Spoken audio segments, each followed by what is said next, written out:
Coach, just start out with an opening comment on the game. Yeah, certainly. You know, first of all, it's a blessing to be here. Okay, it's a blessing to be coaching these guys.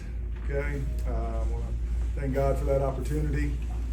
You know, let's give Montana State credit. Coach's got an outstanding team. All right, there's a reason they're #1 in the country, and you know, they played well, and you know, so hat goes off to the coach and wish them best of luck the rest of the tournament. Okay, but like I told these guys, you know, crummy plan on my part. Okay, got to put them in some better situations. We didn't play our best, but once again, give them credit. Had an answer for about everything we did, and but once again, 4 conference championships for these guys. Second time in the last 4 years these guys have been to the second round. You know, what a great legacy they left me to coach. You know, next year's team. Josiah will be back with us. You know, Shipp came here 6 years ago as a walk-on. All right, now he's sitting up here at a press conference. Okay, an all-conference linebacker. That makes me proud to be a part of that. As far as your plan was concerned, I guess, what were you guys trying to do defensively to stop their offense? Well, you know, obviously we want to stop the run. I mean, 300 plus yards a game, right? And they got a great plan, right? They got out on the perimeter with us, you know, and did a great job with that to where, you know, our front 7 couldn't really get their cleats in the ground, and, you know, you're worried about the quarterback, and, you know, then the ball gets spit out there. You know, and that's hard because they can tighten you down and run it at you, then they can spread you out and get you some one-on-one tackles, and you know, then you put the back in play with it as well. So they did a nice job with it, and you know, I'm disappointed in myself for not getting the coaches to, you know, make some other adjustments to make it a little harder for them. You know, nobody's been able to run the ball like that against us this year, and so once again, great job by Montana State. Couple of false starts early seemed to give momentum to Montana State. What do you think of the stadium environment, just the noise and everything? Yeah, of course, we've been here 21, right? So, you know, these guys knew what to expect, all right?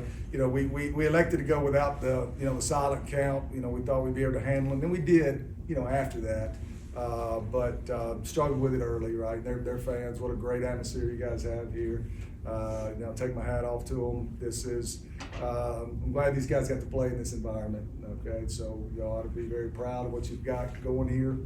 And hopefully I'll be at UT long enough to maybe duplicate that one day. For the players, what did you guys think of this environment? It's always a blast being in this type of environment, and it's a credit to everyone around here how much they really support this program, and it's always fun to be in this kind of area. Definitely played some big games against Georgia and Tennessee, and actually gave a hats off to Montana State because I knew what it was coming in here. So I said they kind of rival those FBS programs, so they definitely have a good program, definitely a good fan base. Tevin, what was this week of preparation like, knowing you are playing the #1 team and the #1 rushing offense in the country? We knew we had a good rush defense. We knew, but we knew the O-line got a lot of movement. They got a lot in the backs, are very good at finding small gaps. So we wanted to vice it up between the 2 backers and let the 2 edge defenders box it in, kind of contain it. They run a lot of outside zone. A couple of them got away from us. We missed a couple tackles, a couple big plays that were all basically on us. They had a good offense, but we made a lot of mistakes today. We missed a lot of tackles. It reflects that on the stats. Coach, you mentioned the quarterback, how big of a challenge he is to defend. Seeing him again live in person, what did you think of just his operation today? Well, you know, he didn't have to do a whole lot today, all right, and that's what makes him so good, right? I mean, he just can play a little catch in the flats, and you know, but you know that he can get out and run, and you know, I see here he's 22 of 26 or whatever it was. Yeah, 22 of 26. You know, if you told me if I looked at this rushing yards, I'd say that, you know, the game would have been like a lot tighter. You know, if we held them, 100 yards below their average. Okay, but you know, obviously they threw for 300 today. So, you know, give them credit. That's a good sign of a good team. They can find different ways to beat you. You know, up to this point, we've found different ways. But you know, Tommy does a great job.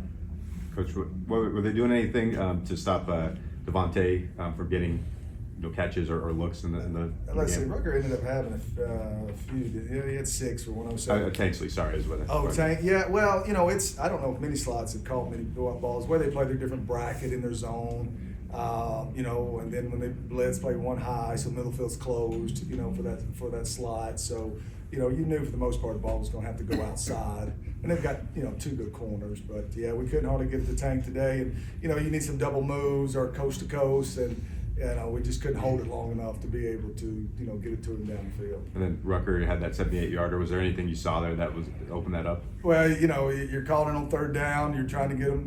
Their tendencies were to play man free, right, or play cover 2, and we hit it right that time. Got the cover 2 and ran a little switch vertical. He ran the bender, and the backer didn't get enough depth, and so it was one of the few plays that went our way. But nice throw and catch by Kincaid and Ruck on that play. Coach number 14, the punt returner / slot receiver guy, how much impact do you think he had on the game? He's good, man. He's good. We knew that early in the week, and figure out a way. Do you punt it out of bounds? You put your defense in a bind, because now you shorten it. No, that's a great weapon. And O'Shea's done a nice job this year, but no, that kid does a great job. What a great weapon it is. And, we had an All-American several years ago, and, man, it just makes you better on offense when you get those half fields. But he is an outstanding player. Josiah, is that right? Anything with their defensive line that stood out? We knew coming in they had a really athletic unit, and we needed to stay out of 3rd and long, so that's where those false starts early on kind of really hindered us at first because we were backed up where we did not want to be throughout the game. But we knew that with our plan we had the goal was to get our backs to the safeties, and I think their safeties did a heck of a job today, and we're fitting the run very well and making the plays they needed to make. So. And then, Coach, any different preparation for this one compared to 2021? Yeah, the results wasn't as. 21 we were a shell of ourselves, so we were, to be honest with you, trying to survive, and our defense played better that day statistically and kept us in the game, and it was 10-7 at halftime. So today, we, like I said, we have no excuses. We were relatively healthy. They beat us. They beat us. So hats off the coach. But no, you see it on tape and you say, hey, the margin for error is small. Okay. And when you get those opportunities, you got to make those plays, and then it gets even smaller, right? And you got those long down and distances. Coach, 9 wins, 4 straight championships. What did you say to your seniors in that locker room? I said thank you. Thank you very much. To